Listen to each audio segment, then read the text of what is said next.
So we changed years ago from John's to Peloton. I have no idea even how to do it. The only time I ever watch it is when I'm either with Ed or the boys. And then the boys now have in the room, so we only have one time a week or day. Unless Ed tells us not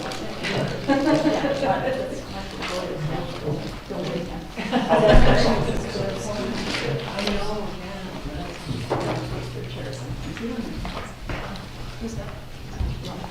Sitting on the other side. Yeah, well, I figured, yeah.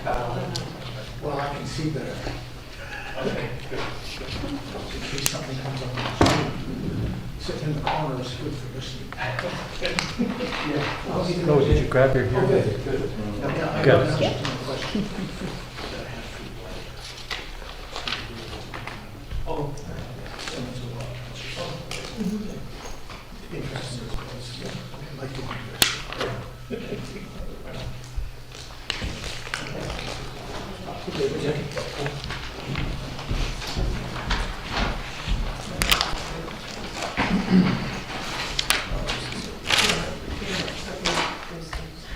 Good afternoon, everyone. Welcome to the special finance meeting of January 23rd, 2023.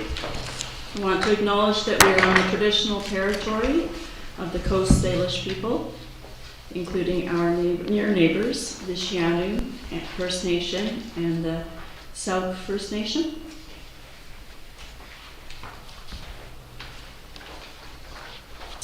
Committee, are there any additions to the agenda? Seeing none, may I have a motion to approve, please? Motion to approve. Motion by Mayor Little, second by Councillor Shukin. All in favor? Carried, thank you. Public participation. Is there anyone from the public that would like to speak? If so, please come up to the podium, state your name and the street in which you live. Good evening. Averill, Winfall Road. On the school site, December 12th, Chris Core gave a presentation on the school site. It was informative, but at the same time raised many questions. Not all finances are available on the breakdown between the commercial, MACA, and district portions of the school. Mr. Core indicates we are turning a corner and soon the school will be maintaining itself in that instinct and Mile Zero will be paying rent rather than providing in-kind payments. The district will retain the auditorium as rentable space, although still under renovations. We have yet to designate a manager of the entire school site. I don't understand from the detailed budget what the common costs are and how they are allocated across the school building. Looking at the latest budget for total net operating expenditures, it indicates we will be operating with a deficit of $80,000 per year from 2023 to 2027. My question: is the intention of the district to have a profit, a loss, or a break-even status from the school site? Thank you. I have copies, including Tina. Sue Lynn. That'd be great. Thank you. Thank you, Robin.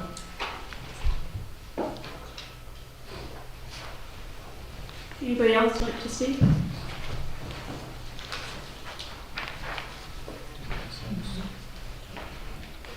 Thank you. Gary Smirfitt, 3950 Gilbert Drive. I was concerned about what I consider the lack of meaningful information that was provided at the last budget discussion of the Finance Committee, and so I sent an email to Mayor and Council and the CFO expressing that, and the email is placed on this agenda. It wasn't intended to be placed on the agenda, it was just sent out to say, can we get some more information, please? Last Friday, I was here for another meeting, and at the same day, I had looked on the website and saw that the information was posted for this meeting. and it still seemed to me to be lacking details. So I popped down to City Hall, and I was told that the finance consultant, Sam Weber, was still working on the detailed budget sheets. And I was later provided those by City Hall staff. Now, they weren't posted on the website, but I was provided with them.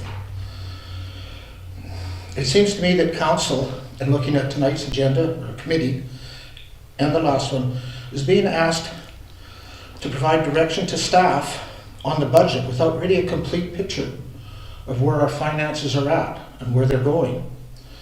And I won't repeat what was in my email, but there's things that are of concern. One is the policing costs, and one is the general government costs.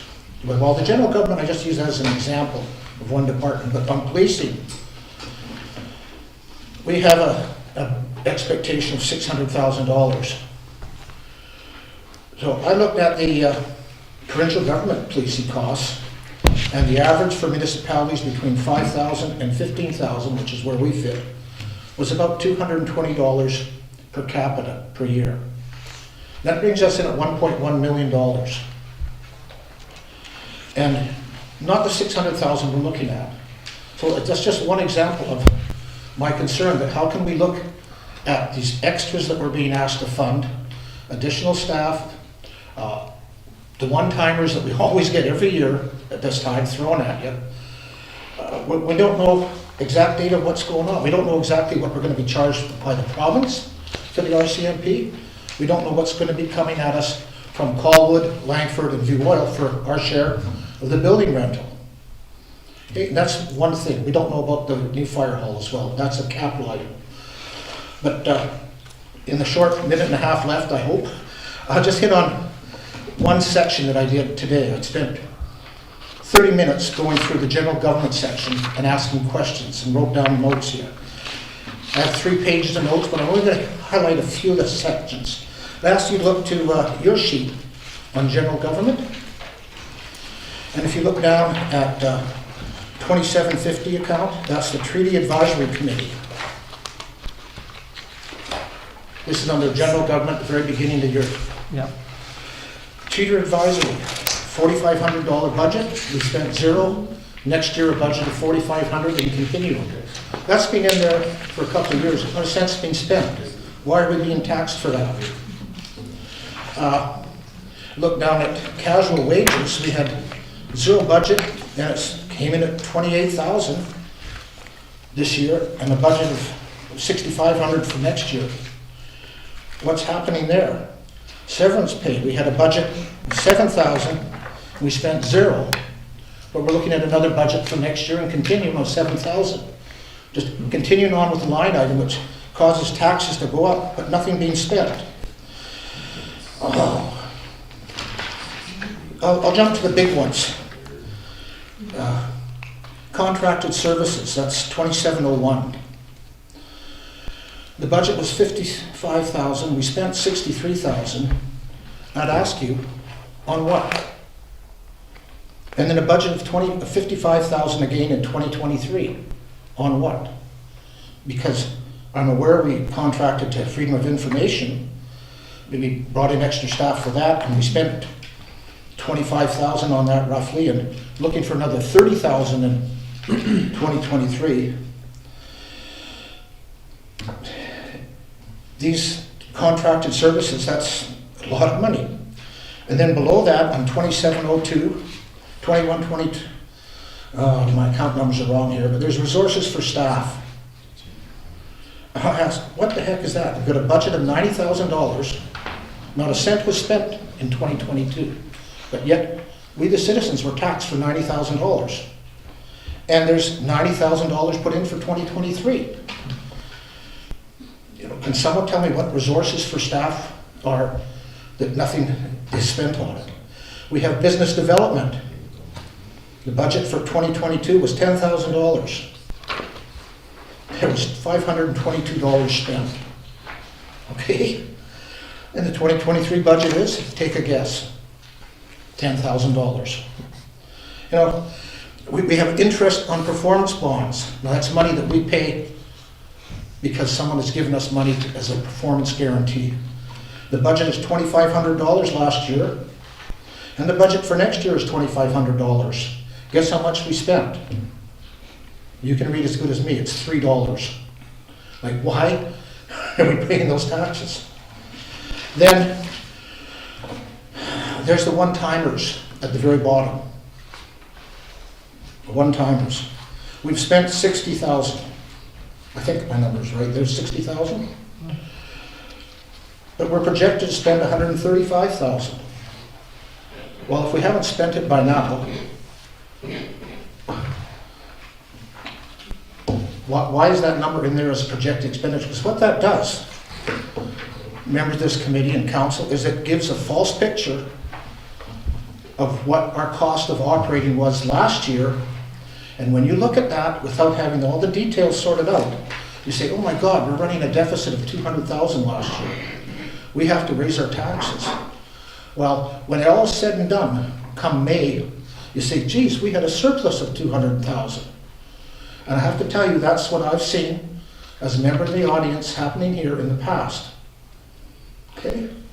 And I would ask you, if you doubt me, go and look at the sheets that were provided to council in years gone by on a regular basis as to projected budget this time of the year, and then for the previous year, and then look ahead 3 or 4 months when you got the final statements and see what the situation was. And then people come running in saying, we've got lots of extra money, I want a one-timer for this, a one-timer for that. Oh, I would say with all due respect, right now the financial situation and any extra money that's left over should be stuck aside and said, until we know what the heck's happening here with policing and the fire hall and lots of other things going on, we really shouldn't be making these decisions that you're being asked to make in the information in front of you. And in the package I gave you, you see that in the past, whenever there was a budget increase of more than $2,000 in any line item, you were given a big explanation as why. And this hasn't happened. You haven't been told where the COVID money is. Where do you stand with that? You know, I humbly suggest until you get all of these answers in front of you, you can't be, you can do whatever the heck you want. I would ask you to consider getting a total picture before you commit to additional things in the budget that aren't required to run the day-to-day operation of this municipality. Thank you very much, and I apologize for going beyond the allotted 3 minutes, and I do get sometimes a little long-winded and emotional. Thank you. Thank you, Gary.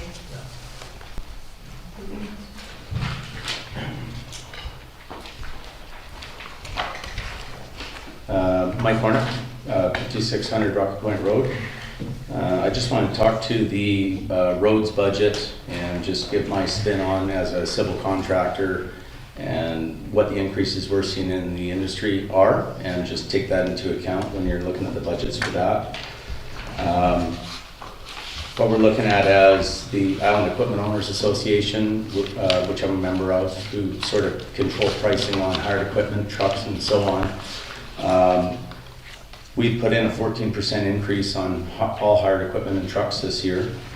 Aggregates, your gravels, your sands, all that stuff, they have an increase of, it's a little bit skewed, but it's an 8.5% increase on the base product, and this month there's a 2.5% increase as a fuel surcharge, a fuel recovery rate.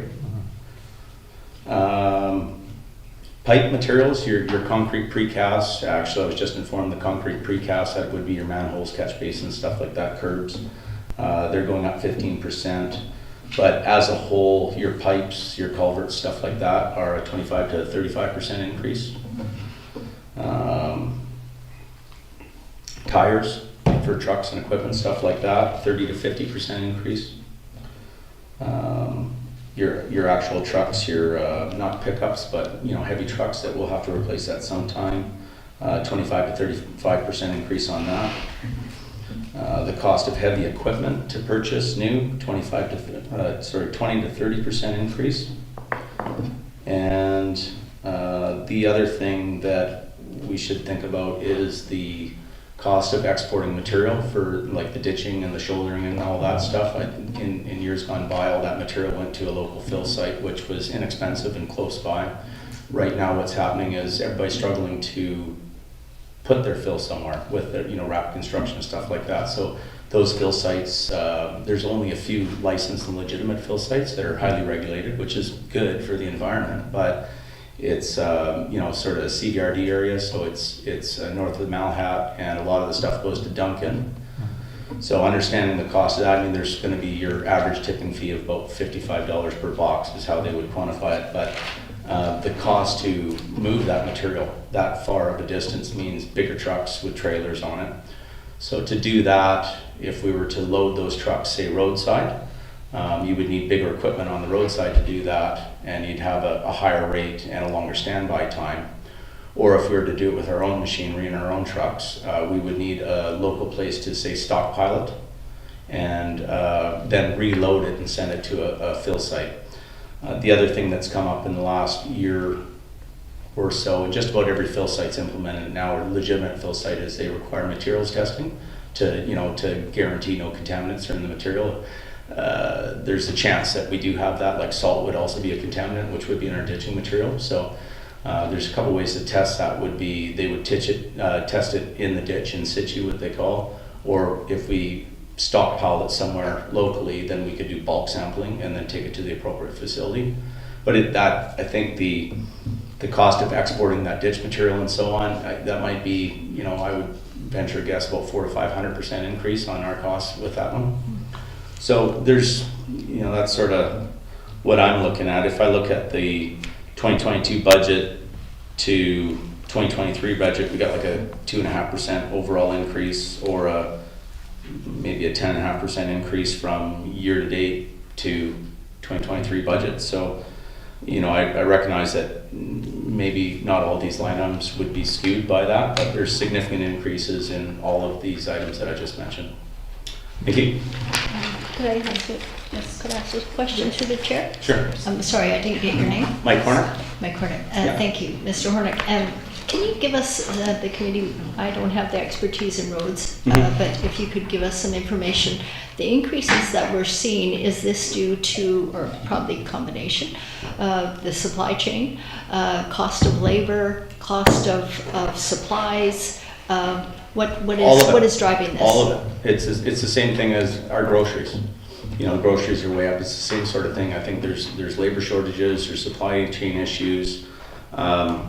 If you think about fuel, oil, tires, those are all petroleum-based products. Those are all way up. We've seen what's gone on with fuel over the last year. As far as the equipment, the hired equipment cost, our increase last year, we implemented a fuel surcharge, which we've never done before. Every year we look forward and say, okay, well, we increase the rates 1-2% based on equipment costs and what that fuel prediction may be. Last year it went so high we had to put a fuel surcharge on it that went, say, from like 4% up to 16.5%, I think, in the summer months. So this year, with the cost of trucks and equipment and everything else, plus the cost of fuel, we did a 5% rate increase and got rid of the fuel surcharge and put a 9% charge on rate just to cover that fuel up to X%. So, that's one cost. Labor's an issue. It doesn't seem like labor's up right across the board the last little while, but that seems reasonably stable at this time. But yeah, everything just seems to be up, significantantly. Okay, and if I'm not correct, it's now legislated that any of the ditching material, any of that kind of material needs to be, it's not whether any material needs to be tested. It's no longer a optional thing. It needs to be tested. You can still find willy-nilly test sites or dump sites. There's still a few around, but like a legitimate fill site where we would take all of our material. They're basically like all the capital city paving affiliates. They've got lots of gravel pits, and part of the mining is they would fill in their old holes as they're sort of expiring.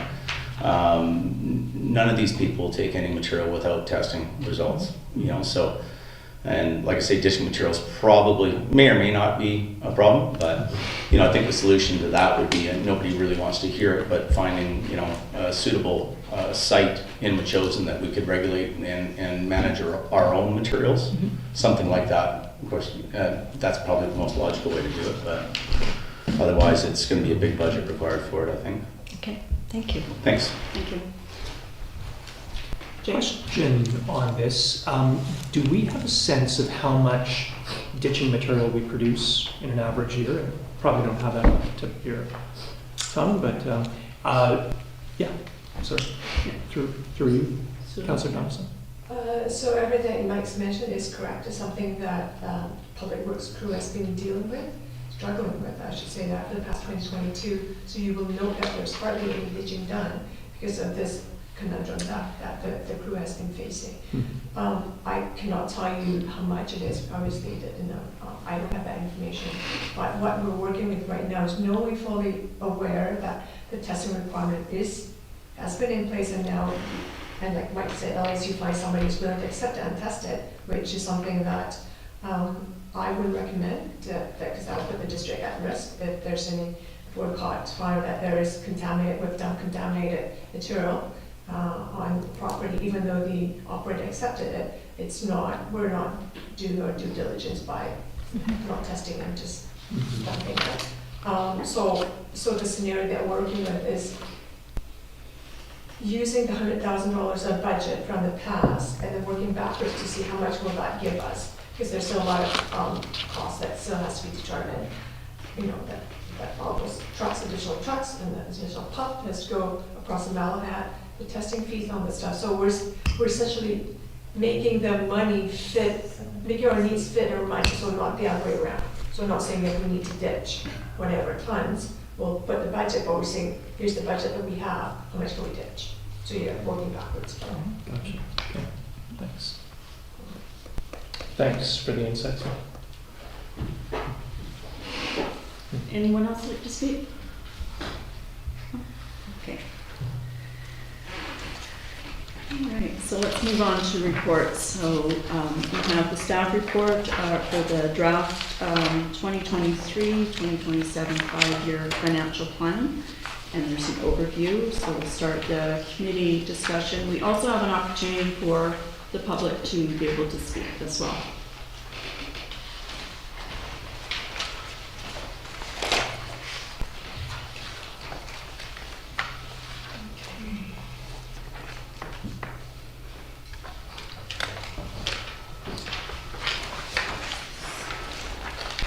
So council, how would you like to proceed? Would you like to go through the one-time operating costs or the spreadsheet first?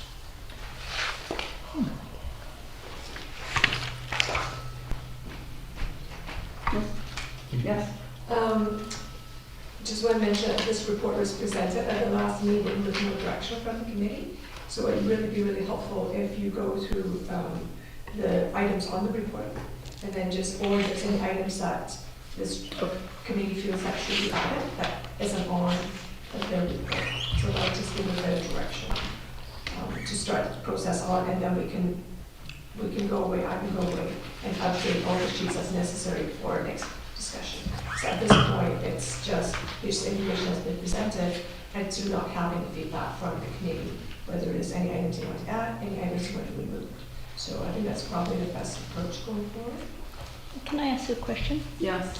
Is it possible that we could do this in real time in terms of having a spreadsheet before you on the computer? And when we go through items, when we decide yes, no, have that as a draft Excel spreadsheet. Have that as a draft Excel spreadsheet. And as we go through and delete or add, that we have a live document so that we're able to proceed knowing the full picture. Is that possible? We can do it for the next meeting. Yeah, I know, I'm not asking for this meeting, but for the next one, in terms of, because then that would update us along how we're doing in terms of our budgeting. That would be helpful. Okay. Yes, Councillor. I just have a favor to ask. Somehow I seem to have everything but my spreadsheet. I just wondered if I could get a copy, please.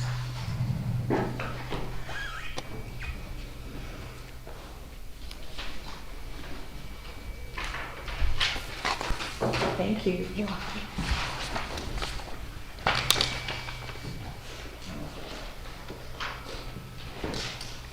Okay, so then we shall start on the one-time operating request. Yes? Okay.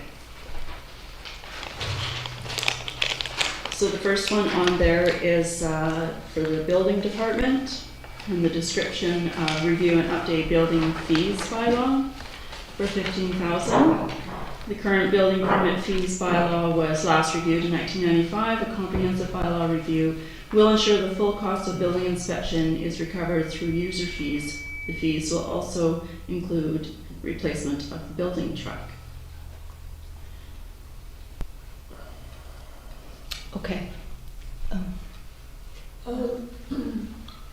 I updated the committee previously that I managed to talk consultant down to $10,000, but I didn't want to change the numbers because it'll be different from the report that was presented. So the proposed cost is about $10,000. Okay, thank you.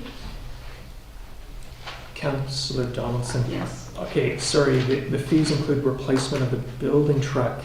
Is it fair to put that into this amount? Shouldn't that be broken out into capital? That sentence is meant to say that as part of the fee calculation, it's going to be a full cost analysis. That means not I just see. overhead and the direct cost, but also to replace our assets. Thank you. Yeah, gotcha. Yes. So this is a departure from what we've done in the past. It's an added expense in terms of bylaw review. We haven't in the past contracted this out. I must say at this point that I'm concerned about approving one-time operating costs when, as Gary Smirfitt pointed out, we've got significant costs this year that we didn't have in the last council. So we have the policing costs, which will be retroactive to April of 2022, that we've also got to keep in mind here. We also have the other significant costs will be the fire hall, which absolutely needs replacing. That has been moved down for the last 20 years, and it has landed in our lap. It's leaking like a sieve. We are putting Band-Aids on it. It needs to be addressed, I think, in this term. That's a matter of debate, I suppose. But the point is we've got considerable costs coming in this term and in this year in particular with the policing costs, and we don't have a handle on that yet. We will have more information this week and next week and the following week, but we are I'm uncomfortable approving one-times when we've got this hanging over our head. We don't have a handle on what that will be. What I'll reiterate with what Mr. Smirfitt said is if you estimate looking at other populations in British Columbia between the per capita 5 and 15,000, it averages to what Mr. Smirfitt said, 221 or 220 per capita. That works up to about 1.1, 1.2 million. There'll be extra costs for policing. So we've got to be careful. That's what I'm saying. Thank you. Councillor Gray? Yeah, so if I understand our process correctly, what we're going to do is go through the list here, starting with the building review and updated building fees bylaw. And we will either say, yeah, that looks important to us, keep it on the list, or we'll say, don't like it, put it to the side. And then we may come back and look at what we put to the side at another time when we find out how much money we've got available. Okay, so generally the one time, is my understanding, is from surplus. So that's why I asked the question if you would like to forego this and work on the spreadsheet. And as our CFO says in her report here, she's looking for a recommendation from us at the end of all of this. Correct, yes. So, and what Councillor Little, or what Mayor Little is saying is that we do have some very significant costs ahead of us, and we're not alone. This is across the region, probably across the country, in an economic crisis, correct? But locally, we have an incredible debt load in the school. We have policing costs, which are quite unknown at this point. Still, we're waiting for that. We've been waiting for nearly a year on this, if not longer. Yes, the fire department, which I have yet to see even on a line item. The steering committee was established last year, and I've had a couple of meetings, but there needs to be more work and more investigation, but that is also on the horizon. So we have a number of different things. Sure, I think I understand all of that. My take on it was that the numbers that Mr. Smirfitt's referring to will gradually become clear as the accounts are being finished, and that information will come to us. So reaching for that first, not complete yet, let's wait till it gets a little bit further down the path. Now we've got the chance, we could just say, well, no one-time requests, we're out of that business because we have these other things. I would prefer that we go through and say which of these things are important to us, so we can sort of let the CFO know where are we at in each one. And then that's maybe we can knock off a few of these things so they're not there as one-time requests. They may be on a subsidiary list. They don't have to disappear into nothingness, but just give a sense of their priorities. Then when things get going a little bit further, we'll be, more, it'll be a little bit clearer when we look at our line-by-line sheets. So I would comment on the first one that this has been advised us, that came from staff, and the idea is to clean it up. And there was talk, certainly in the election, of getting more money out of building permits and that kind of thing. Looks like something we should probably leave on our agenda. 10 grand, see where it comes next. Councillor Shukin? Well, I agree with Councillor Gray, and I'm just wondering though if we could assign almost a ranking to each one-time item, just as an initial thing. It could be as easy as 3, 2, 1. And I'm not exactly sure which way it would go, but yeah, I was trying to think about, again, I like everything on the list, but how do you prioritize? So, yeah. Mary-Lou? Yeah, actually, I like the way you both pointed this out. What you mentioned was priorities. It's not that these aren't important, it's just prioritizing, given the fiscal situation that we're in, given the recession that we may be going into. And I agree, I think that would be a good way. Maybe could we do it on 5, square 5? Okay, with 1 being high priority? Yes? Okay. Shall we do that? Sure. All right. So for the first one, the review and update of the building fees bylaw, can I see a show of hands for 1 being the highest priority? 1. I give it a 2. You give it a Nice 2. to have, and I'd rank it high because I think that this is a revenue generator ultimately, or should be seen as.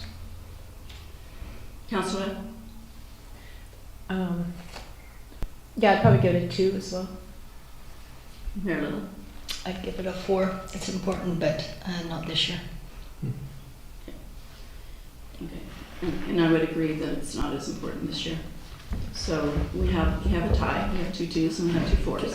Councillor Donaldson, what I might suggest is going the other way. Okay. If it's highly ranked, it's a 5. And actually what you can do is add up all the numbers. You can just take the raw numbers from us and add them up, and the higher the number. Okay. Does that make sense?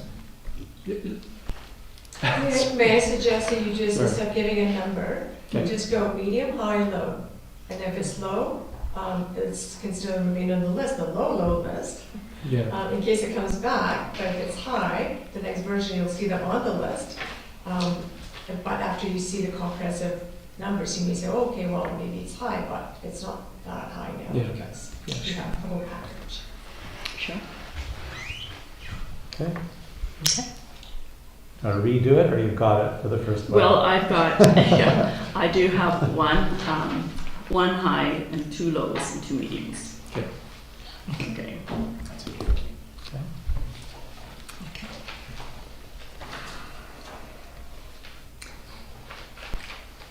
So we moving on to the planning one? Yes, so the planning one for the parking plan, 1 for the high. Low? Oh, sorry. Low? We're starting at the low. Okay, low. I'm going to go medium on this one. Okay. And anyway, hi. And Gray. Yeah, and I would say that we had that report from Chris Core a few weeks ago, and he was certainly making a proposal. There was more paved space we could use there. If we think about it in terms of the covering over the septic with some special covers, sounds like it would be a capital cost, but that would almost immediately give us a better parking situation. We also have in our lease arrangements, whether people want to pay for parking, there's other options. I would put this at low right now. I would say low too. Okay, so it is definitely a low. Okay.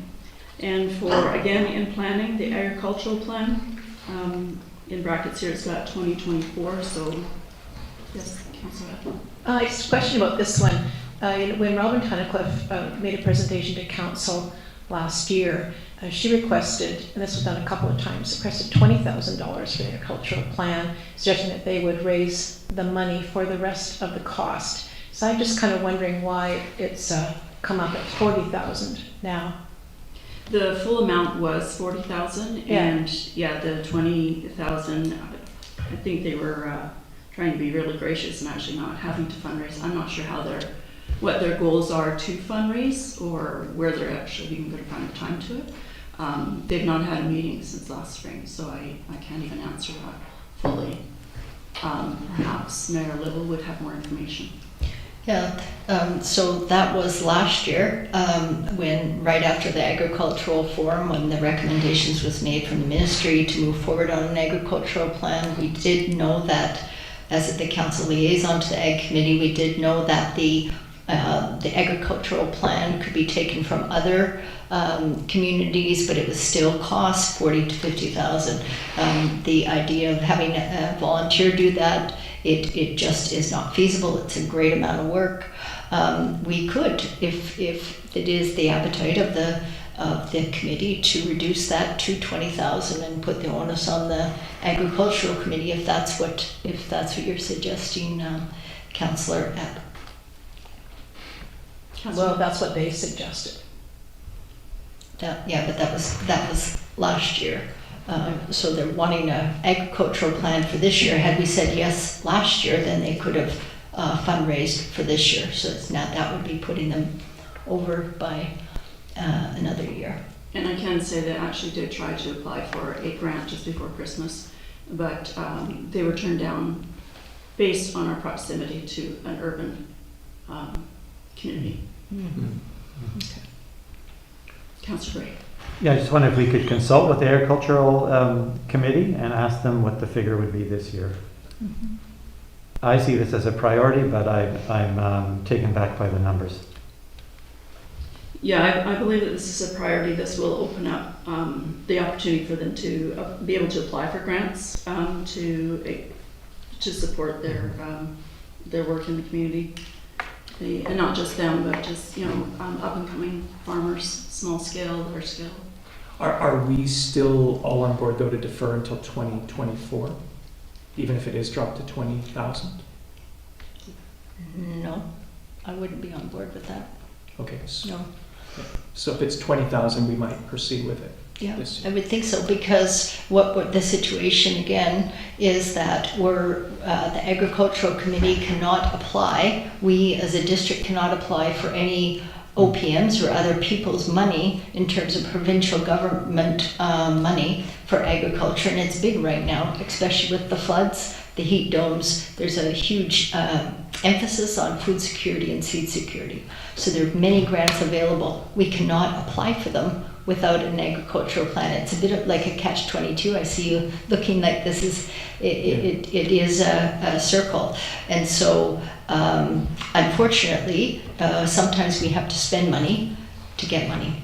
And this is one of those cases we cannot say, and I've tried to apply for grants, and they say, great, we haven't heard from a chosen ever. We'd love to help, attach your agricultural plan, and we're away. We don't have an agricultural plan. So we're in this conundrum, and I feel uncomfortable leaving this till 2024. Okay. So we have a couple of different issues, so we're going to rank this. Do we want to change it to 2023? Mm-hmm. Yes. And therefore, do we want to go with the 40,000 or the 20,000, and shall we rank it? Depending on what year. I would rank it high if it was 20,000 in this year. And as much as I would like to rank it high at 40,000 and this year, I don't know if I could do that. Okay, so as it's written, it's 40,000 for 2024. Let's rank it at that. Well, let's, I think I would also agree with that. I would rank it higher with 2023 at 20,000. Okay, well, let's see which one we can do. So let's do the first ranking then. So for 20,000 at 2023, let's see a show of hands for a low ranking, medium, and high ranking. Okay. And I'd just like some feedback from the committee. Yeah, that's good. Say that again. I don't know if everybody heard that. Sorry, I'm just looking for feedback from the committee. Okay. And so if we were to do the 40,000, do we have a low ranking? Yeah, one. Medium? One. And high ranking? Okay. So we will go with the 20,000 at 2023 and feedback from the committee. Thank you. So the climate action plan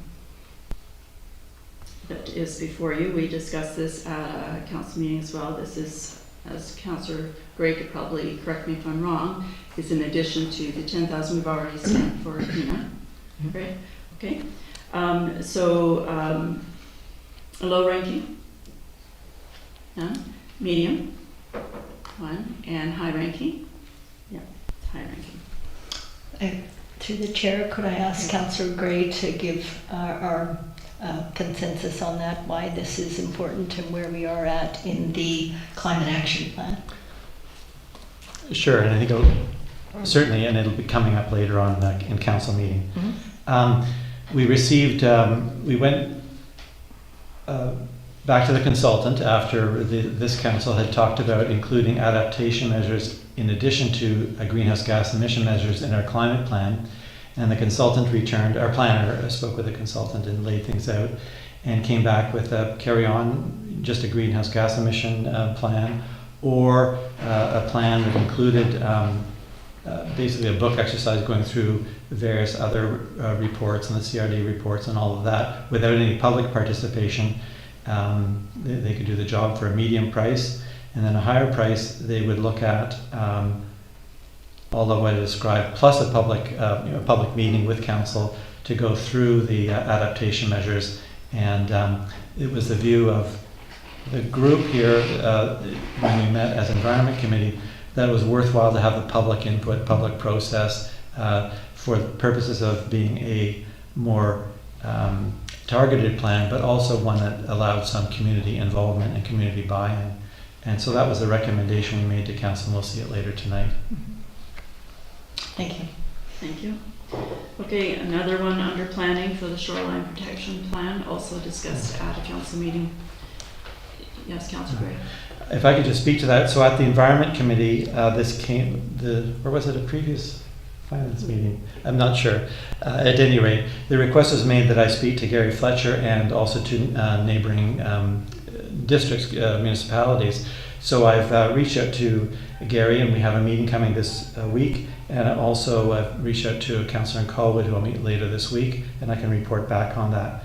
I'm thinking this had come from staff initially, and Mary Little, I think you're right. The question you posed, well, what did Gary advise us? Gary Fletcher is very involved in shoreline protection and shoreline study and that kind of thing. And so his initial reaction was that there may well be some very decent mapping out there that will help us in our planning, and he's going to investigate that. Meanwhile, I'm going to talk to the planner and talk to Councillor Colwood and just sort of start that process. So I can come back to the next meeting and report on this one if we want to just do equivocal at the moment or whatever you like. Okay. Yeah, so that's great. Thank you for that. That's the information that I was looking forward to in terms of voting on this. So maybe we can leave this item and then go on to the next, depending on what other people feel. It's just there's a lot of information on Gary Fletcher, Mr. Fletcher's site that used to be here at the district, and I'm in favor of using other information that we have, and also other information from other areas on Vancouver Island on the coast on this. So Okay, thank you. So we won't rank this one, we will wait for more information. Okay, thank you.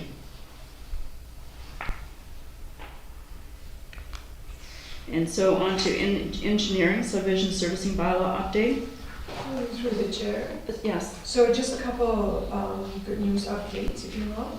For the subdivision servicing bylaw and the rainwater management bylaw, I've spoken to contract engineer, and he's indicated that he's able to update those two bylaws within his contracted hours, so there'll be no additional cost. Okay, So just update those with you. okay, that's very good No news. incremental cost. So no cost. Thank you. I should say no cost, no incremental cost. No cost to anything. Okay. Thank you very much. Okay, and on to Public Works, the lighting for Dutnell Road. Yes, Councillor. I just wondered, not really knowing this road, I was going to drive down there, but why exactly does that road have street lights in our dark sky policy when nobody else does? I don't have that information. Yes?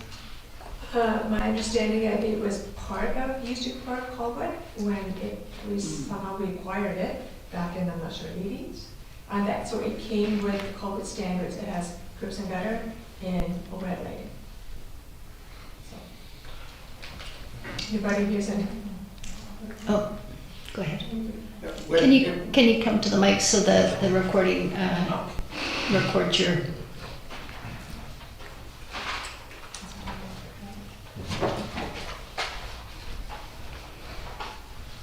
For the record, I was the municipal engineer in Colwood when it incorporated up until the year 2001.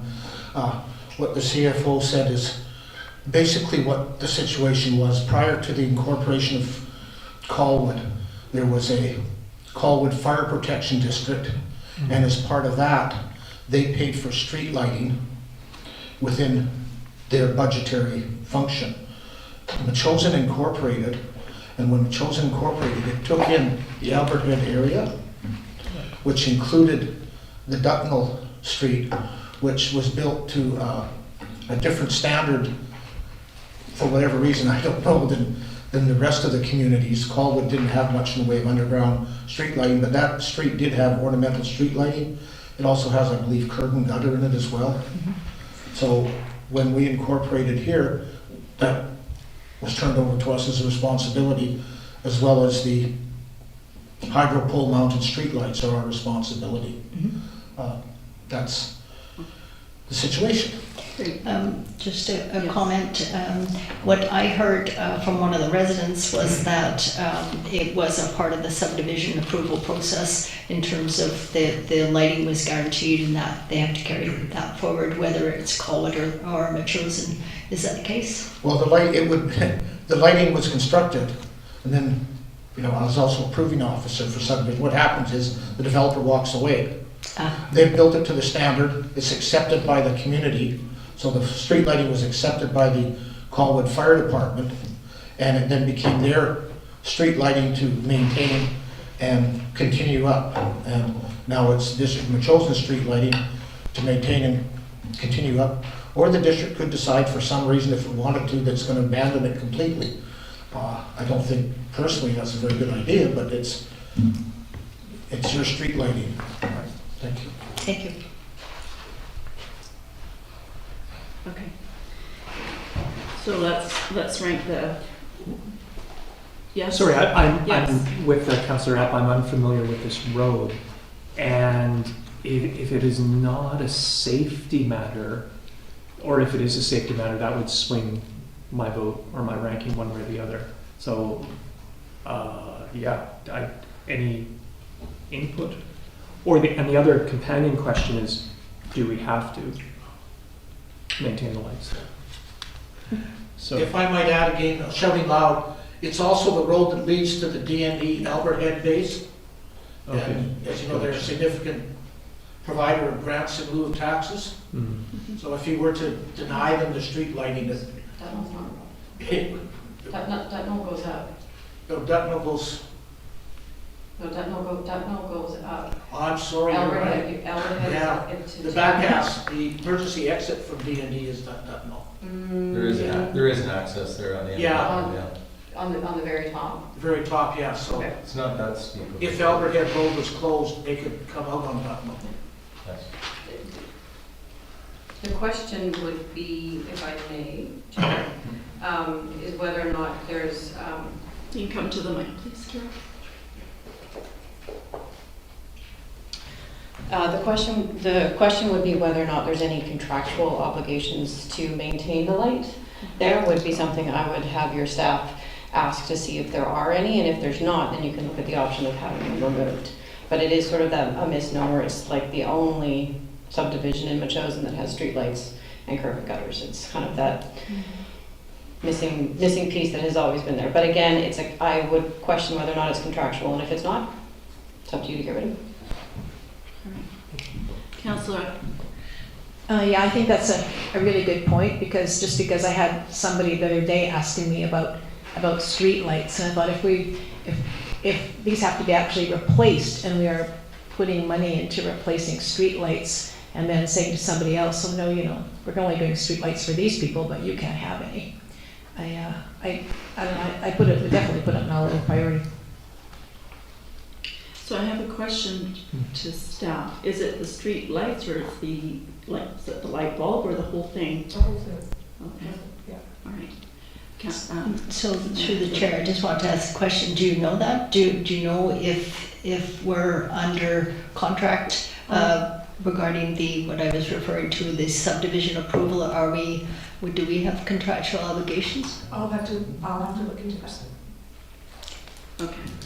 So on that, then I don't think we'll rank this. We'll wait for more information from staff. Yes? Sounds good. Or shall we rank it? What would you like? I suggest we await the ranking till we find out if we're obligated to do it. That changes the ranking. The other thing I would be interested in, frankly, is what do the people on Dutton Road think about it? If we go out there and survey it and say, the lights aren't working, we better replace them, have we talked to the people who live there who may be ready to let it go? So through the chair, what I've heard about the residents' desire or non-desire about those lights is as to be expected. Some want it, some don't want it. So there has been residents that access the light and turn it off. Oh. Yes. So that's one of the issues.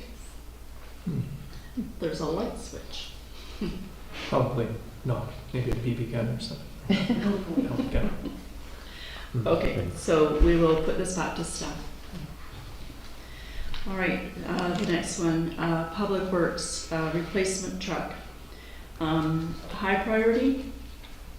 Or no, start with low priority, Hans? One? I Yes. have a question Yes. though. I guess my question is, how big is the need? And I think. Well, that would be my question as well. So how many dump trucks we have, how many people are manning them, and how often does it get used? Yeah. Could we go a year without? I know it's saying here 2024, but could we not have one truck for 1 year? It's probably used a lot for the snow plowing, which we get a few days a year. Yes. So the current situation is we have a backup truck which didn't pass commercial inspection the first round. It had to be, I'll call it Jimmy rigged pass, so it barely passed. So the crew have informed me that for 2023, this coming winter, it definitely will not pass. So with that out of commission, that leaves us 3 trucks with no backup. And I've always had 3 plus 1. Now another thing to note about this truck is the delivery time is probably estimated at 18 months to be to be conservative, 18 months or longer. And they are manufacturing 13 trucks this year. So it's, if we want to, we're looking at winter 2024 delivery, we have to put in an order now. So we're not committed to pay. I've checked with the contractor who deals in the truck. We have no obligation to make a deposit, but we have to make a commitment that we will take the truck when it arrives sometime in 2024. Okay. So we're looking at a long lead time. So is the figure here, the 80,000 for the deposit and then 20,000 payment? Is that? So that was, that information came to me late last week. So okay, no deposit, the total amount, at this point it's 280, who knows, the time's delivered. The contractor said he'll guarantee the price as much as possible, but of course we know some things are out of his control. He said he will try to lock in the price as much as possible. So he's saying he's quite optimistic that we can get it for 280 when it's delivered sometime in 2024. Okay, so we have 3 trucks that we're using year-round, not just snowplow, because our flat deck trucks also have plows. Granted, they don't move on the same trajectory as the big trucks, and we can put salt and sand in the back. And we even have a fire truck that's coming with a plow soon. So what catches my eye is this replacement truck will be funded by the equipment reserve. And that's fully funded by the reserve, and we have the money to do it? Great. So I'm going to rank it high. Any other discussion, council, before we rank? Yeah. I understand that it's from the reserve, but it does come from the overall pool of our finances that the district have chosen. I know that it's difficult for us to make difficult decisions, and I empathize with all of you because you're in the position of making very difficult decisions on behalf of the community. But I think this is one that I feel more comfortable leaving it for at least another year before we can make a decision, because we've got these outstanding costs that we've never seen before. Any other comments, committee? Okay. Question for staff, Sulin. So we're talking brand new truck, we're not talking a good used truck? No. Okay. Yes, Madeleine. So how come we don't look at secondhand or gently used Well, vehicles? that was my question, because last year we purchased a backhoe that was not brand new. And we have done similar in the past of well-maintained vehicles. So we have a lot of shiny new vehicles in our fleet, so that was my question. Yeah, I just think that, oh, sorry, were you going to speak? I was just thinking that there are richer municipalities that may want to be upgrading their infrastructure, their assets. We may be able to get a vehicle that has been gently used for a couple of years. That's just a suggestion. Well, and they are all tested every year, so. Could we allocate the money for a new vehicle and then keep open whether new or used? Like, I know we have to leave the deposit, but it sounds like it's refundable, or did you say we have to No, commit? we don't have to make a deposit. Oh, If I we see. commit to purchasing the truck, we do not have to make a deposit, but the contractual obligations imply that you will get the truck. And that's based on past history that, this contractor and Public Works crew have had is, he is willing to say, I'll order the truck for you without a deposit, based on our past experience, and we've never, refused the truck after we said we would. So, Okay. Councillor? I just think it's really important to have high quality equipment. We have such a small public works crew, and trucks do break down or get stuck, and I think having a good backup and having the crew not have to worry about older vehicles is should be a high priority for council. Okay, so on that, let's rank how high priority it is. So, show of hands for low. And show of hands for medium. Show of hands for high, for a brand new truck. Okay. So that's a high. Okay, so fire department, all-terrain rescue vehicle. The request is for an additional all-terrain rescue vehicle, which was requested by the fire chief for $30,000. We have one already that we are using, still in good working order. It's about 15 years old. Does get used out on the trails and places where fire trucks can't go, or ambulances to bring people in, that sort of thing. So let's have a conversation about that. Shall we rank this, or do we have questions? Yes. Well, it would be handy if the chief was here. Mike being in the department, maybe you would know, but I'm just wondering if there's been cases where where there's been really need for more than one ATV or not, or just what the need really is. I think Is that to me? Yeah. Oh, I'm not sure what the need is, but I can speak to the UTV that, should I come to the mic? Yeah, sure. Yes, please. Just because the chief isn't here, so can't ask. Probably speaking out of turn here, but I've got lots of experience with them. Yeah. But I mean, I think really that vehicle will bring 2 people to the scene of an incident and some equipment. So that would be good for a small time emergency. But say if there was a need for more people, then there would be, say, one driver, and you would be importing one fire department staff at a time. So, and then of course, if that one broke down or something like that, or if there was multiple incidents, forest fires, etc. So this ATV is actually a side-by-side? Yeah, It's side a by side. two-passenger. It's a UTV, two-passenger with a little little box in the back. box in the back, yeah. Yeah.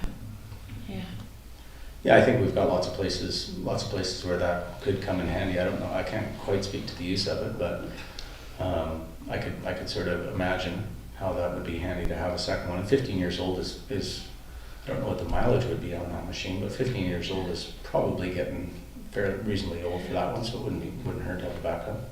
Especially, I guess, considering the amount of park area we have, as well as the Galloping Goose Trail. So, Well, when I spoke, sorry, That's it.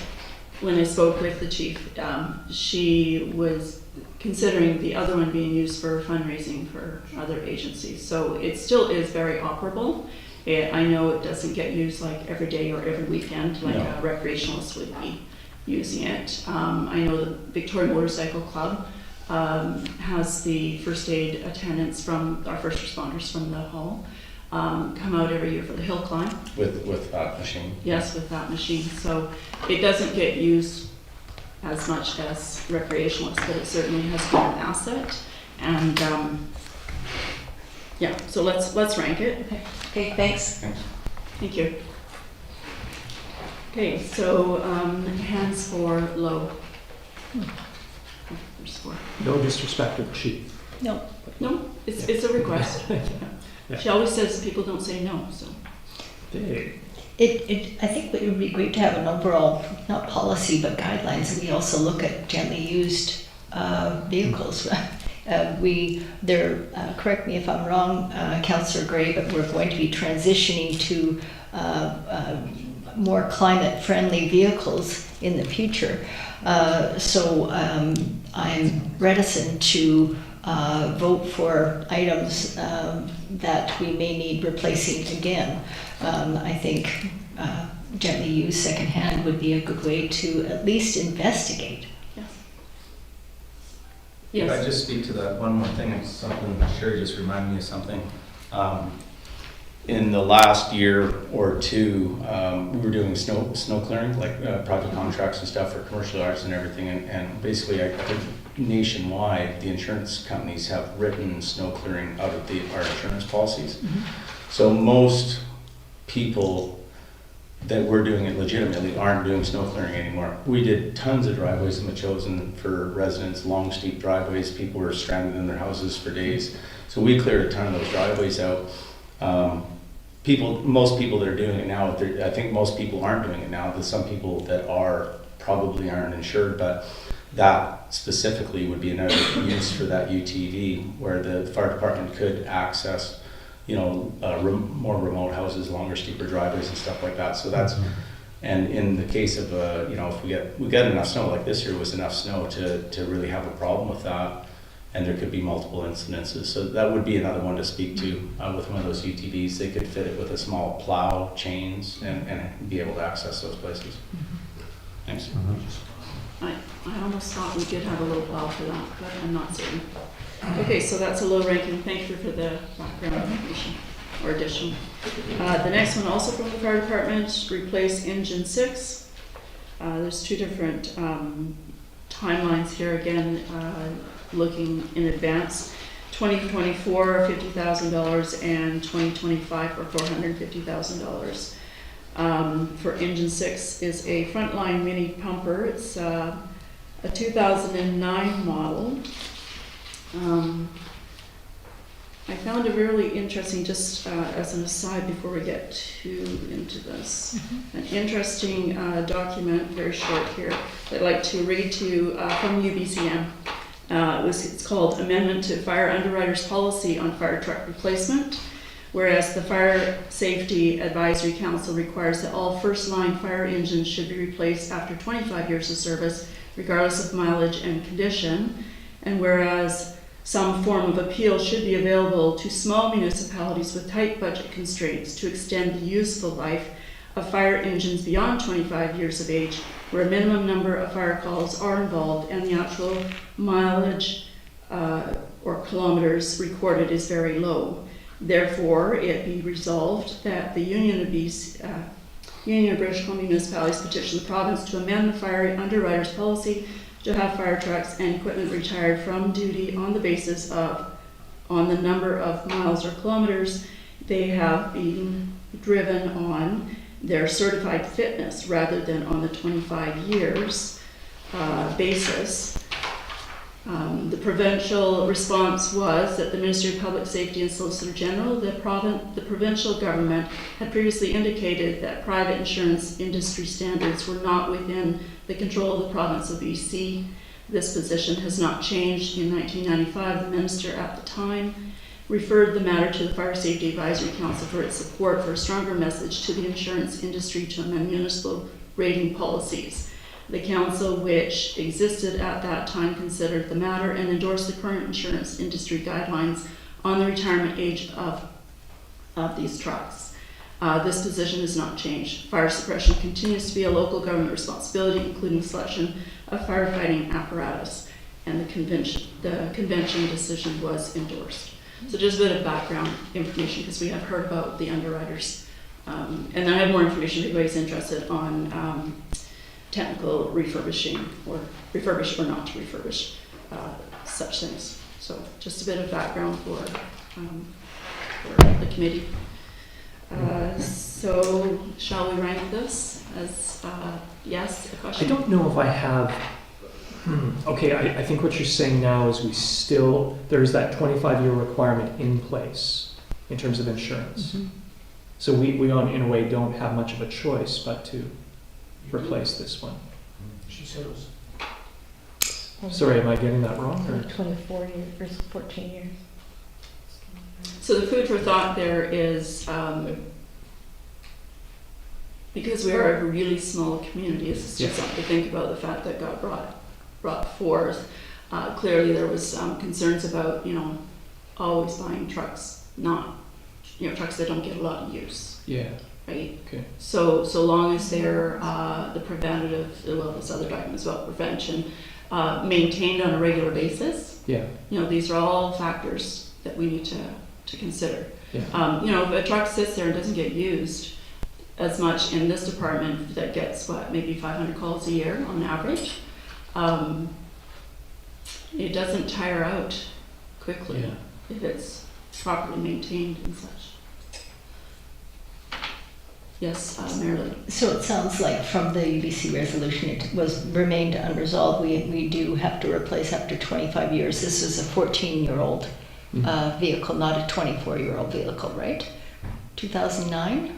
Yeah, okay, I'm Yeah, sorry. that's okay. Yeah. It's a 14-year-old vehicle, so we have some time. I would actually like to hear more from the fire chief to tell you. Yeah, I feel like I need some more information on this. Okay. I know that the fire chief will give us requests. They're not necessarily their wants. I'm not exactly sure. They're musts, and so I really need to tease that out. Sure. Yeah, Okay. yeah. Okay, so we will defer that one to staff. Okay. Okay. Councillor Gray? And just when we hear back, is it paid out of reserve fund, or is it, how does it hit us? It's made out of reserve. Thank you. Okay, so public safety, well, here's the big one. RCMP contract. Well, we know the answer to this one is important. We just don't have the proper figure yet, right? So it's high. So it's high. Yeah. Everyone agree? It's high. Okay. Okay. School site management and maintenance planning.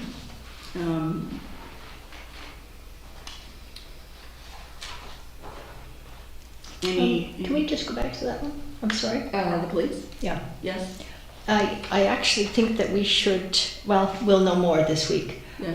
I think it's going to be higher. I think it's going to be in the $1 million range with the other extra added-ons. I'm just wondering, so we can vote that this is high and vote that this, but I think we may need to add some money to that.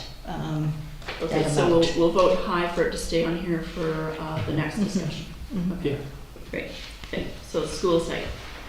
For the management and maintenance planning, $10,000. And yes? What is the $10,000 intended to provide? Because this is for, so it's management and maintenance planning. And again, I don't know whether that's for a consultant to help us with the plan or it's. Yeah. So the current situation with the school is there is no overall plan for replacement of any of this, I'll call it the minor capital. So essentially, we don't want, so what this is to prevent us to be caught in a situation where there's that emergency, oh, that thing broke, because we did not anticipate that. Okay. We're gonna have to replace it in 6 months, a year, 2 years, whatever it is. So this way just build a little bit of, in addition to having an overall plan of knowing what we need. So that means we'll assess what the conditions of different assets in the school is. We can plan for it, so we know in a year we have to replace whatever, ABC, whatever it is, better ideas. We'll build a little bit, just amount of unspecified items because we don't know what it is, or we should have a bit of contingency. So we're not, we don't find ourselves in a similar situation that we did with Macarthur.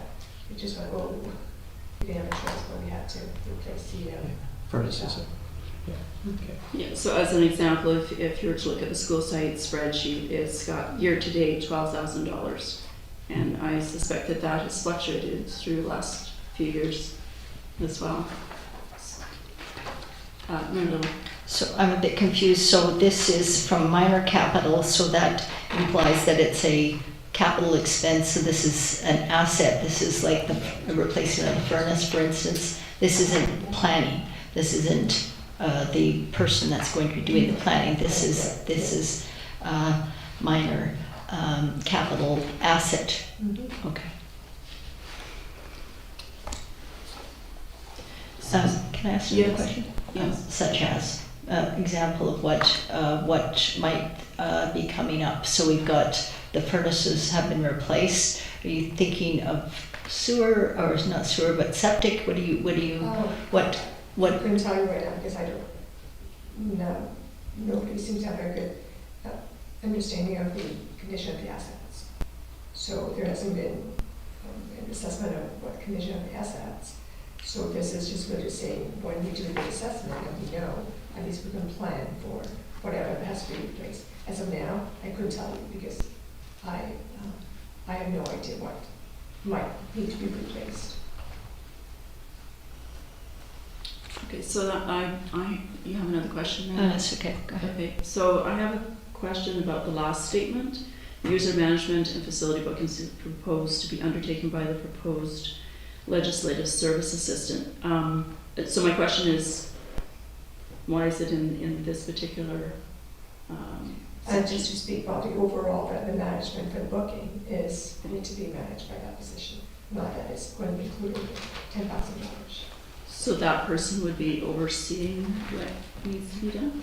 Coordinator management, for replacement and things like that. Yeah, that'll be part of the job. Okay.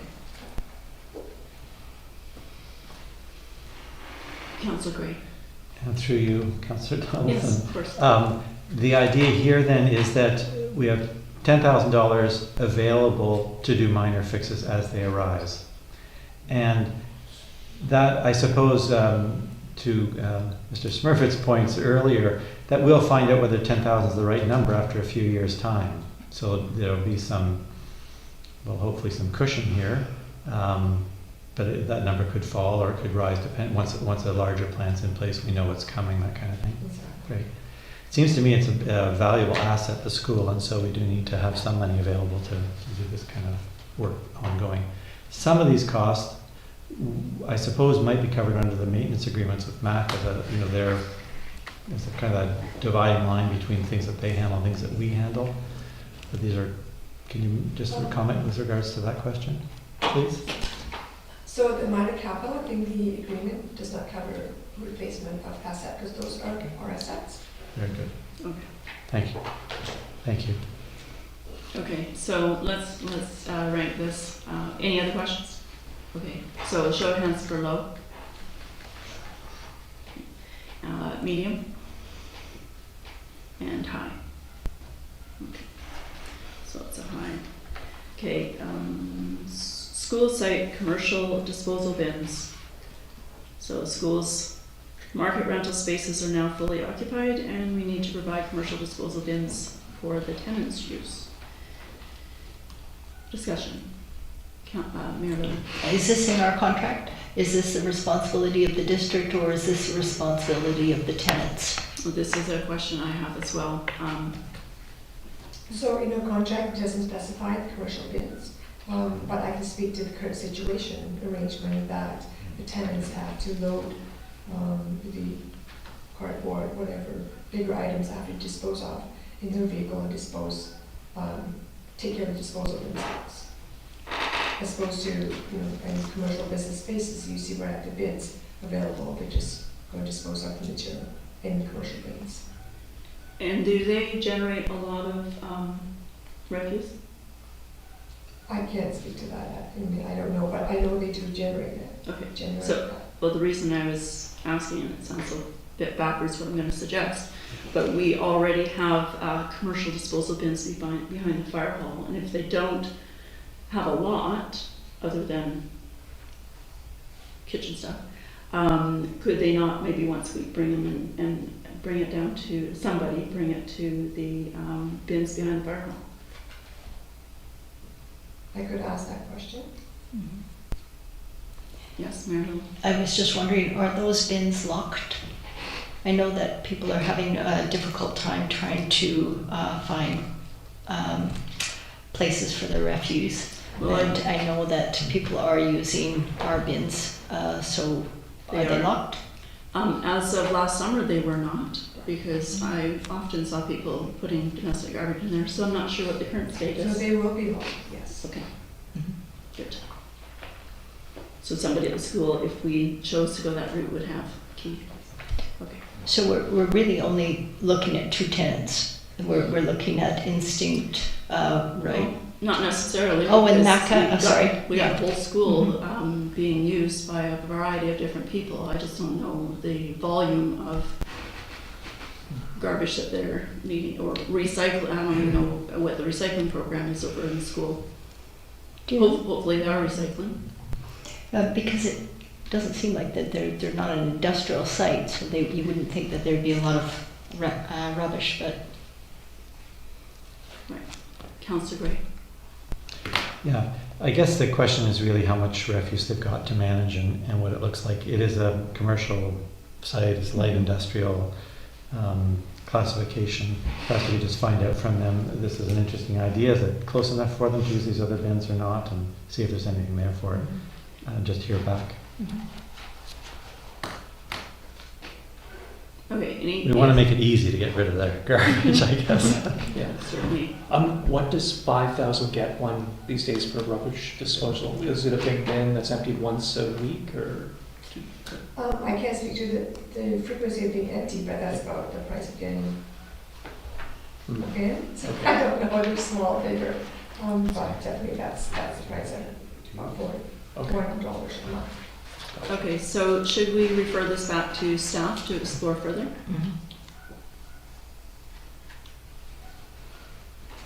Seems there's some logistics to sort out. Okay, so administration, freedom of information contract, an additional $5,000 on those fees.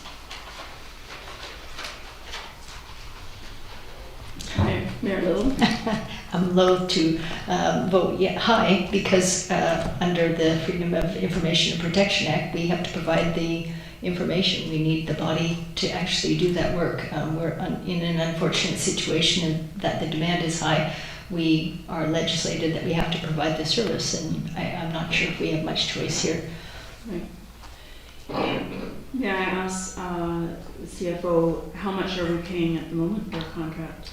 So to date for 2022 is approximately $25,000. By keeping in mind that the first quarter, all the FOI requests were handled in-house. So if we would look at over, if it was full year, of course, you know, it's a guesstimate, but being close to 30,000 is not unrealistic if the cost of 2022 were handled by the contractor on a full year basis instead of just 3/4 of the year. Okay. Yeah. Yes, Marla. And I think that's a good point, Sue, because as I understand it, there was one employee here at the district that spent 3 months solid, 3 months wages doing one FOI. And so I guess it's caution to all of us if we can be as open and transparent as possible and avoid the people feeling they need to go the FOI route. That would be advisable, but okay. So never mind. let's rank this this line item: low, medium, and high. Okay. So let's go high. Just one point, I ranked it high because if we don't provide this money, of course, the request has to be filled, but then the duty falls back on staff. So yeah, you pay for it one way or the other. That's right. Yeah. Thank you. Okay, bylaw, legal fees, 10,000. Conversation, yes. Yeah, I think this is probably way too low. A number of us were concerned in the election about dealing with bylaw infractions, specifically major issues that we might want to be more active on than in past, and that means there's a legal bill to pay. For example, I think an injunction, is in the $20,000, $30,000 range, so one circumstance might cause us troubles, in future. So we need to be prepared if we're going to follow through with some of those ideas that were put forward during the election. That's a good point. Mary Lou? Yeah, I wholeheartedly agree. I'd like to ask a question to staff through the chair. So we had decided to, there was some program that we were going to buy into that would provide us with legal assistance on I think you said it was a weekly basis on a lump sum amount. What happened to that, and can we not use that, plan that we've used for some of this? Through the chair. Yes. So that program will still be in effect, but that is for casual legal advice. So if we have some really quick questions of the legal counsel, that can be provided, included in the flat rate of $750 a year. However, not included in that is if any extensive research that needs to be done, or for example, if we were to go back to Councilor Gray's example of injunction, that obviously is a little more involved than just casual if I go, oh, can we do this, or can we not do that? So Yes. if I may comment, what we heard, all of us heard from Don Lidstone when he gave us a briefing here regarding our contractual obligations and as well as enforcing bylaws. He did say to all of us that if you were wanting to enforce your bylaws, you better have that as loophole free as possible. And he recommended that all of the bylaws that we review and amend be passed by the lawyer. So with that in mind, I agree with Councillor Gray that this is low. If that is going to be a priority of this council, well, I hate spending money, but Okay, so let's rank it low. Or is there any other discussion? Through the chair. So I just want you to be aware that this is incremental over the base amount, whatever we have in the budget right now. This is asking $10,000 extra. So it's not 10,000, only $10,000. Right. Yeah, I understood that. Through question two. So Sue Lynn, I see that what we have right now is $25,000 in the legal side for the bylaw. So you're asking for an additional 10. Okay, just for clarity, great. Okay. Any other questions, committee? Okay. Yes, Councillor. Well, I guess I'm offering the numbers too small, so we can rank it high, but I think it needs to be increased. And I previously mentioned another 10 grand, but it may be more like another 30 grand. I'm not sure how to tackle that, but we'll learn more in the process. So Yes. I'm going to rate this high, and I'm going to say double it at this point and see where we're at a little way down the line. So, so let's show of hands for ranking low, medium, and high. Okay, awesome. Road safety, crossing guard, $10,000. This is, as previously discussed in another meeting, a crossing guard grant towards the Hens-Hallison crossing for the future. That may not take place this school year, but certainly could start up as early as September, I presume. Any discussion? Councillor Gray? Sure. When I look at the warrant that was presented at the Public Works and Protective Services Committee, we could see there that the recommendations on liability was to get in place the crosswalk and not crossing guards. Then we heard from Morgan Blay, who talked on behalf of the PAC at Hens-Hallison, and they, you'll recall, they had asked the parents whether this was a priority, and they said no, there are better things to spend the money on. So I'm going to rank this low. Anyone? Councillor App? I think in the warrant, they actually suggested that we not have a lighted crosswalk, that the numbers didn't warrant a lighted crosswalk. As far as the crossing guard, that just came as as a safety suggestion, because the concern has always been about liability there, and it seems like kind of a minimal amount to pay to kind of ensure that that it really is safe, because people see crossing guards, whereas they might not see a little kid in a crosswalk. Mayor Little? I would rank this high because it is a new feature. It will be a new feature according to the warrant. The recommendation was the crosswalk. It will be a new crosswalk for the school, for the children.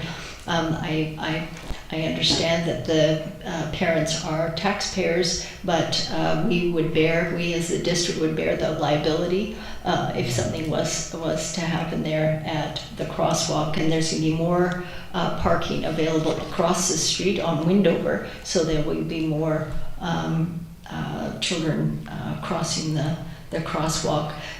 One question that the public may have is, why doesn't the school district provide this? But they don't. That's not their policy. They funnel the money from the district or the district and municipality to the crossing guard, so they increase the stipend available to the learner's assistant, I think is what it was, to provide the crossing guard. I just think if we're going to have an asset like that, at least in the first couple of years, have the education component a part of that. Right. Councillor Gray? Yeah, I'll just say, one can imagine liability around everything that one does. Here, what we did is we went to experts, and the experts who know and tell us about what we should do, who we can rely on, said they had recommended components which we're moving forward to seek a grant to fund. We had desirable components, and then they had optional components. So it's the least necessary issue, or not necessary and only optional, and that's where the crossing guards sit. So I just have that thing about talking about priorities and things and where you're going to put money. It seems if it's not recommended, we don't face liability unless we talk it up and say, well, we think there's a liability. I don't think there's a liability because I've got a report from an expert saying that's not something you want to do in this situation. So I'll leave it there. Any other comments? I'm going to rank this high, and again, at the risk of extending a benefit that you might not want to continue for forever. I think it would be a good move to do it for the first few years for sure. So, Yeah, so in the news recently, just over the weekend, as I was preparing, as I was reading through all of this, there was a school actually who had a crosswalk in Victoria area and in the region, and they took away their crossing guards, and they will be bringing them back because as much as it wasn't a requirement, they actually cited, and I have gone there numerous times watching the activity trying to cross the street, and now that we do have these flashing lights, that has helped, but it isn't enough. And these reports, as much as the experts say these things, I've been out there to see it. I'm not experiencing it with my children, but I think that certainly we should try this out, see how it works. If we don't need a crossing guard, then we don't need a crossing guard. Right. Yes, Councillor Gray. I'll just add that bit, which is that this is different. I also read the same article. I believe this is a different kind of crossing where the parents will actually be crossing to get to the children are driving the cars themselves. So they're bringing the kids across that place, and it's for them to look in, as they would at any intersection, take care of that way. But I think that just distinguishes this circumstance somewhat from others. Okay, so a show of hands for a low ranking. Medium and high. Thank you. Okay, administration. Chief Administration Officer, the CAO position has been filled on an interim basis by CFO since August of 2022. This option represents the financial impact of hiring an additional CAO. The expected full year cost is $179,500, including wages and benefits. As this is a staffing line item, I'm wondering if maybe this should be in an in-camera discussion. Any comments? I agree, this is what we were going to be talking about Okay. next week. This and the legislative assistant, any of the administration will be discussed at that meeting.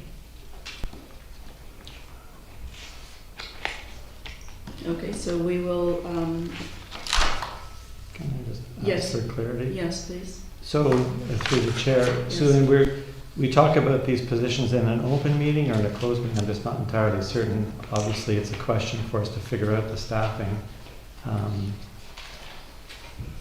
We will talk about it as suggested in closed meeting, but is there anything to discuss today here? It's in the open portion just for the financial implications, so there will be no discussion about any details related to those two positions. Thank you.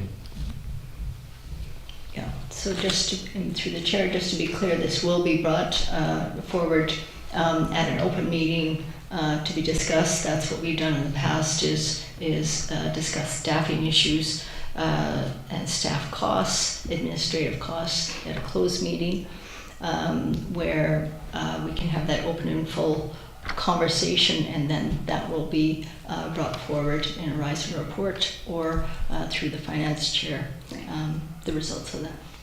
So I would suggest that we table that particular one until we've had that meeting and then bring it back.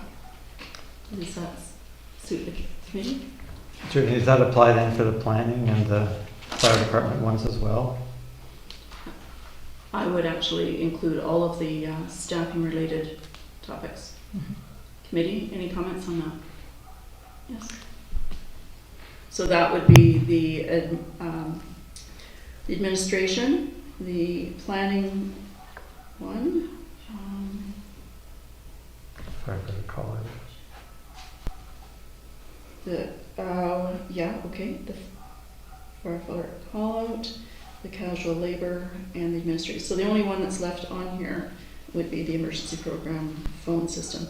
So is everyone in agreement that we put those 5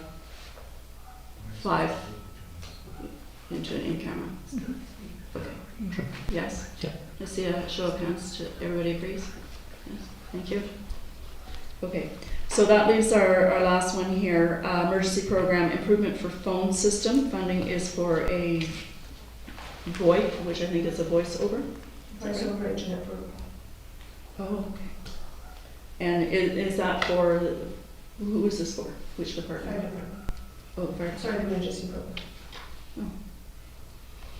Can you explain what it actually, how it's being used? Because there's only 2 staff members there, so I can't I envision. couldn't because that's on the request that was Okay, given to me. all right. Anyone else have any information on this? I suggest we have the fire chief at the next meeting, Okay. please. Okay.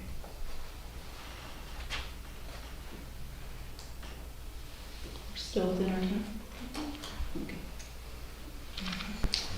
Okay, so that's the one-timers.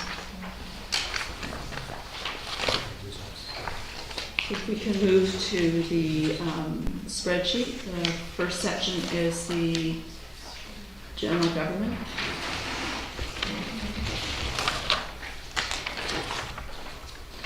We won't be ranking each line item on this. We will be here till next Christmas.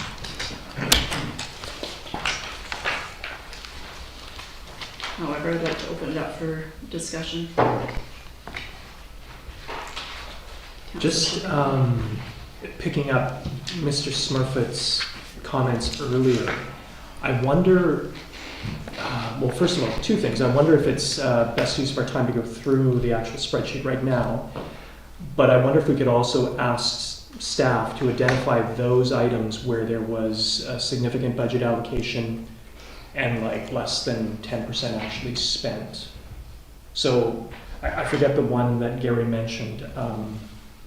There's quite a few. Yeah, okay, well, where, again, something might have been budgeted for 60,000, but only 10,000 was spent. Or in the case of the business development fee, 10,000 budgeted, only 600 spent. So just to identify those where there are big discrepancies. Okay. We had also asked that when we get these spreadsheets, if there would be some sort of a interpretive legend attached to each one, which we haven't seen yet. So I'm wondering if we maybe make a motion to include that and have this come back to us so that we can understand it more thoroughly. Yeah. Make that motion.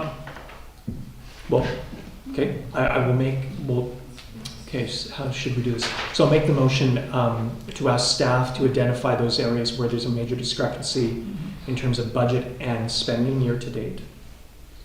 And then second motion is that that a legend helping us to better understand the budget is also included as well. And sorry, what, any more? Yeah, I'll second that motion, but what I was looking for and what we had discussed previously is just not in novel format, but in bullet form, explanations of the different subcategories, expenditures, and just for everybody in terms of, it's sometimes difficult to read spreadsheets. For some people, if we can have a summary for the different categories so that that it helps the committee move forward. Councillor Donaldson. Yes. Donaldson, I'm sorry. How about we take on the first motion? And I'll author that one, and then Mayor Little probably has some That's depth. a good idea. Yeah. Okay. So The first motion. to have staff identify areas where there's major discrepancy between budget and spending at the end of the year. And do I have a second? Mhm. Okay. So moved by Councillor Shukin and seconded by Mayor Little. Discussion. Councillor Gray. Through the chair, Susan, is this practical at the moment, or I think Gary was referring to 2022 spending and comparing to what we're budgeting this year. Which is the comparison that's going to be more useful, given our 2022 expenditures are not going to be up to date? That's correct. We can go with the road if we do 2022 projection, keeping in mind that that's just projection. If that's the number, which you have, by the way, in your package. Exactly. So the projection, actuals as of the latest actual. But definitely for the next meeting, we'll update the actuals. With a comparison to, I can do two comparison, the actuals versus 2022 budget for the variances, and then the difference between the 2022 and 2023 budget. So there's two comparisons. Yeah. So one shows you the actuals to the budget, and one shows you the difference between last year's budget and the proposed 2023 budget. Yeah. To be honest with you, sorry, Councillor Donaldson, Yes. for you, I'm less interested in a way in the difference between the budget 2022 to 2023. I'm more interested to see what we haven't spent actually in 2022, and if there's major, like significant issues. Significant areas where we haven't spent. Does that? And the reason for that is I do, like Shelley, I was at several of the meetings at the last go round, and there were things like, again, I pick on the business development budget, where there's an amount allocated and none of it's spent. So, but, yeah, that's what I'm getting at. And Yes, again, it may be helpful to. There's some big gaps. Yeah, I think the 2022 budget just helps you understand what year-to-date means. So it's necessary to have it, I believe, in that format. Yeah. No, I think that's what I'm asking is budget versus the actual. Yeah. So, sorry. And it just depends how far along we are. I was going to respond to Mr. Smirfitt's question on business plan as well as Councillor Shukin. So the intention of the business development fees is because we tax class 6, which is businesses considerably higher than residential. The money of 10,000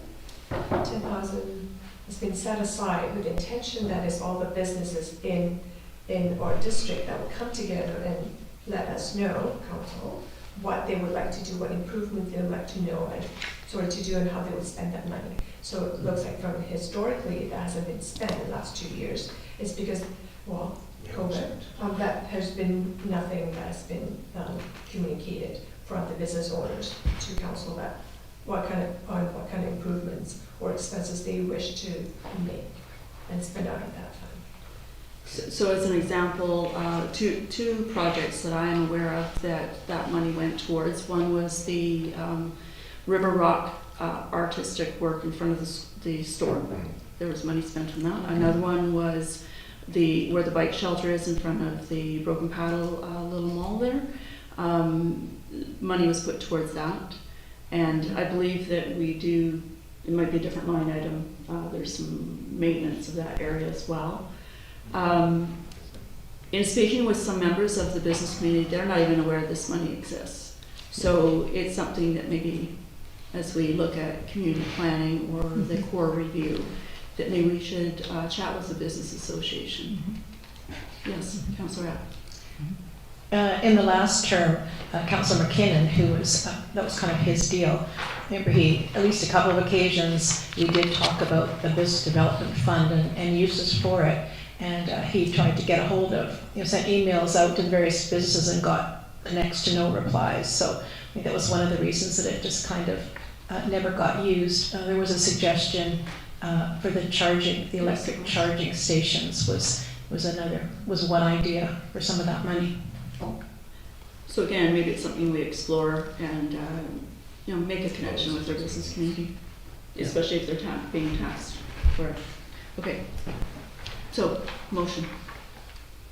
Okay, so I'll put this out. If people think it's a bad idea, you just Okay. vote Yeah. against it. Shuken's thrown out another lead balloon. No worries. But, again, a motion to identify those areas in 2022 where there was a major discrepancy of budgeted versus actual spending. Second by Mayor Little. Any further discussion? Call the question. All in favor? Carried, thank you. And the second motion? And the second motion was to have attached to going forward every report, a summary in point form for the different categories, what we're looking at.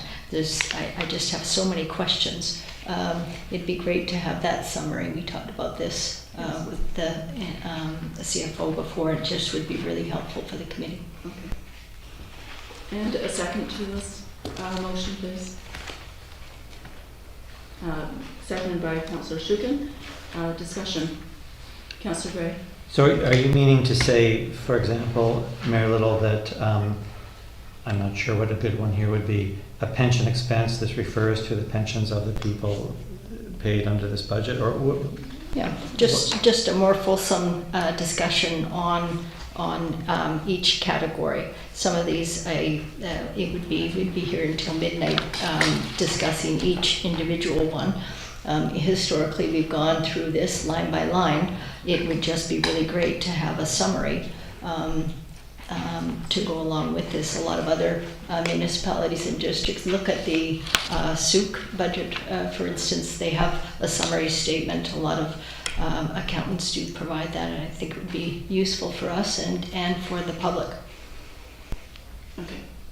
so just a better description of what each item is? Is that, I'm just getting it clear, or is it an analysis of the numbers? No, I think we can pretty well figure out the numbers. Sometimes it's a little bit complicated, and because the value of the 2022 projection is lost when the 2022 budget item is just cut and pasted. So that value of that metrics is sometimes lost when, for instance, if we have budgeted for $1,000, we spent $1,300, and the projected is $1,000. You've lost that metric. We can all plainly see that. What I would like for all of council is just a fulsome description in point form of what each category is, not line by line, but what this is all about, and especially the ones that are not well defined. So legislative services or personnel or admin office, those big categories. Mm-hmm. Okay, so that's the motion. Did we have a second? I believe I did. You did? Yeah. Okay, and any further discussion? Seeing none, I'll call the question. All in favor? Carried, thank you. Okay, so if we go to page 3 of where the CFO has given us a finance committee report, at the bottom of it there is a recommendation that the committee receive the report and discuss the options and provide staff with input. So we've gone through this as much as we can, I think, for today, because I would like to also hear from the public before we adjourn, and then prepare us for the next meeting. Do we need to make a motion of the changes that we did, or yes? Okay. So we had noted that, like, right, we had ranked the one-timers. Some things are coming back, some things are being discussed further. So I need a motion for this recommendation. We might have to reword this a little bit. So the motion is for a recommendation for staff to receive input from the committee. I think that's what we... Yes. Okay, I will make that motion. Okay, and a seconder, please. Second by Councillor Gray. Any further discussion? All in favor? Thank you. In favor. All in favor and carry. Thank you. So did we get the Yes. The motion and the seconder. Okay. Thank you, committee. Okay, so now I'd like to open up the meeting, this next part of the meeting, to the public for your input on what you heard today and any words of wisdom you can share with us. You're welcome to come to the mic, or questions you might have for us or staff.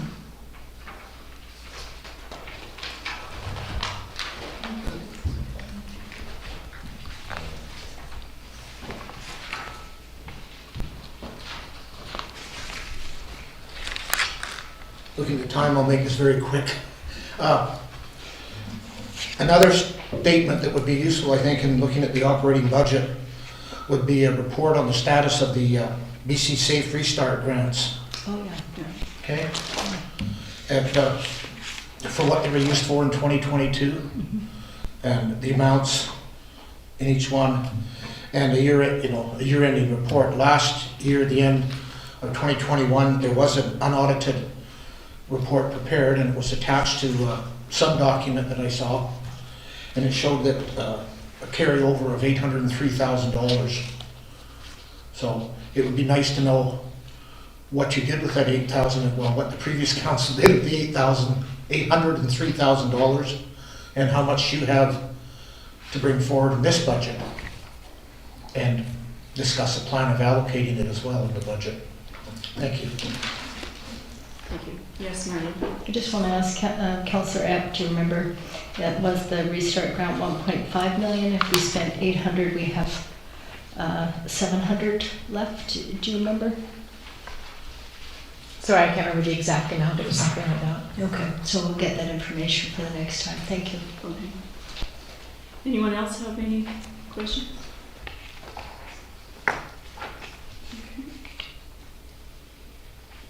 So on to item number 4, correspondence. On page 11 is Mr. Smirfitt's letter that he's referring to at the opening of the meeting. Anyone have any other questions, maybe for Mr. Smirfitt, or? And I'd like to thank Mr. Smirfitt for taking the time to actually write up the letter and share some examples for us. Going forward, there's a lot to still learn and mull over. Okay. Can we have a short discussion about what Mr. Smirfitt was talking about? Is some of the information here is it looks like it's sort of padded in a way, not using his words, but and then at the end of the year we have a surplus. I would really feel more comfortable, given our overall fiscal state we're in and the costs that were coming down, if we can have a more realistic idea of what we're dealing with. Because if it's an item is budgeted for 10,000, we haven't used 10,000, we've only used 650 in the last 3 years. Why are we budgeting again 10,000 for some of those items? So I think that would be very helpful from my understanding. Right. So a cleanup. Councillor Gray. Yeah, this is my first time being involved in the district's finances, but I would think that will come once the year-to-date 2022 closes. Then we've got all the information. But to start changing the numbers now is a little bit early. So some of what Mr. Smirfitt's referring to, I think makes sense here on the document. But once year-to-date 2022 closes, then that allows the CFO to start making the moves on those other numbers. It's premature to be seeking that at the moment, but I'm not disagreeing with the general concept. Although if it was a little bit more updated, I'm not speaking to the year-to-date necessarily, because we haven't closed the books on last year, but a point of reference is that we usually start these talks in October and November, so they're not going to be closed anyways. But there are some pretty big gaps through this document, even comparing to the one we got from the third quarter. There's some changes already, but still some big gaps.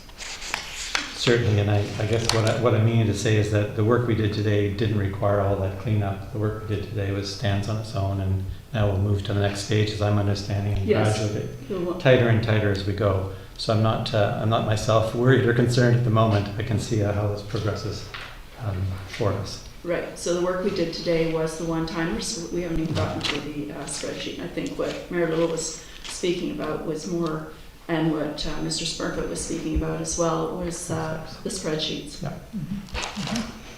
Yes. Just another question. What about the depreciation values? Will those, we've come to the end of 2022, will we have those depreciation values built into every category, or is that something that will be coming later in April, May? That will be coming later when we do, probably get the working papers ready for the audit.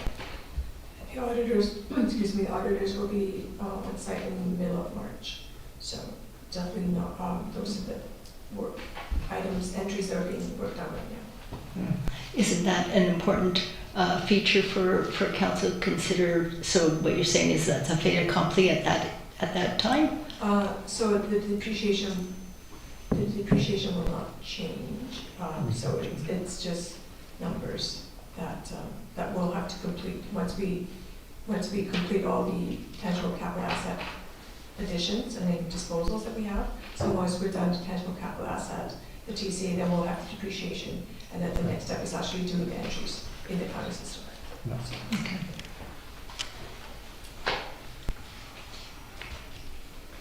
Any other comments, Vicky? Okay, so that is all for the finance agenda, the special meeting. I'm just wondering, the format that we have here, is it a good format for the public? We don't have that many people here, but actually we've got 3 times the amount we used to have. There used to be 3 of you, Shelley, Mr. Smirfitt, and Ms. Yoakum here. So we've got more people here than we have in the past, but is this a good format? Do we want to have it more of a workshop type meeting going forward, in terms of the public being able to ask questions in real time rather than waiting for their questions to the end? I think we might get more public input if we allow them to interject in. This is a finance meeting. It is a finance meeting that's meant to be more loose, not as formalized as the council meeting. So is there an appetite for that? So if I could ask staff, are there other points in the meeting that we could invite the public to comment, or is that taking away from the business side of what we're doing here? So we do anything else, and when it's done, it turns into an actual workshop. Probably, I would suggest that council have their discussion, and then after council's discussion, invite the public up, and then that would probably create more council or community discussion, but and stay away from the back and forth. Okay. Thank you. Okay. Any other comments, committee? Okay. May I have a motion to adjourn? So moved. Moved by Councillor Shukin, second by Councillor Epp. All in favor? Carried. Opposed? Thank you. Thanks. Thank you.